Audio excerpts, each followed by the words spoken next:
William Murray with the Religious Freedom Coalition, here to talk once again about the Ground Zero Mosque, and in particular the endorsement by President Barack Obama at the Ramadan dinner held at the White House of the construction of that mosque. St. Nicholas Orthodox Church was crushed by Tower 2 as it fell. The boards in New York that looked at their construction plans said no.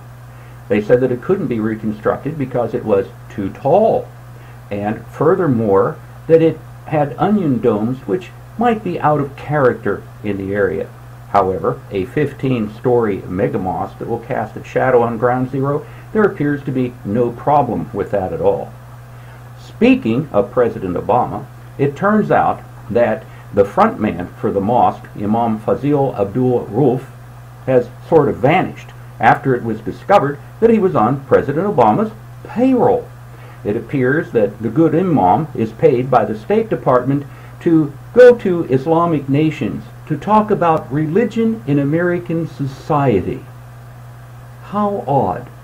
In a majority Christian nation that has many times more Jews than Muslims, an imam is chosen, one who, by the way, supports Hamas and Hezbollah, to go to the Middle East, where Hamas and Hezbollah have influence, in order to talk about religion in the United States and the role of religion in our society. Well, I guess we couldn't send a Christian because they wouldn't be allowed to speak anywhere.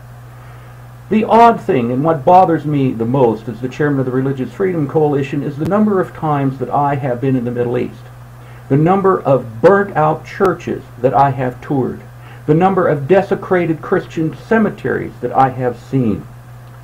Since 9/11, almost 1,000 Christian churches, seminaries, convents, and other religious institutions have been destroyed by Islamic mobs. Not only in Iraq, where they have been burned, more than 250 destroyed in Kosovo. Then there are the church bombings and the pastors dragged out of their homes and their pregnant wives shot in Nigeria.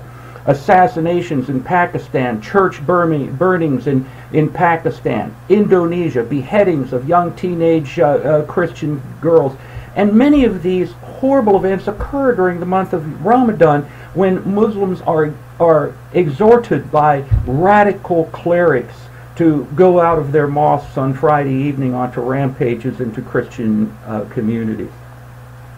This is my concern, because I have seen how intolerant Islam is wherever it is a majority, and the violence, even when it isn't a majority, to force the majority to adhere to its Sharia law. Now we have a situation of a mosque, a mega mosque, going to be built in the financial district of New York, where not that many people live, and by the way, virtually no Muslims live. The Muslims, who for the most part live in Brooklyn, will have to go across the river and pass several other very, very large mosques in order to get to this one. Bottom line, Cordoba House, or whatever its name is at this point, should not be built. There isn't an Islamic population center in this area. There's no reason for the mosque actually to be built, considering the concentration of Muslims in Brooklyn. It needs moved further away. Even radical left Governor Patterson of New York has offered state land. I don't think he'd do that for a church. Has offered state land to the mosque if it will move further away. Even he understands the consequences of this situation. This mosque should not be built where it's planned to be built, not near Ground Zero. For more information, check our website at no911mosque.org. William Murray, Religious Freedom Coalition.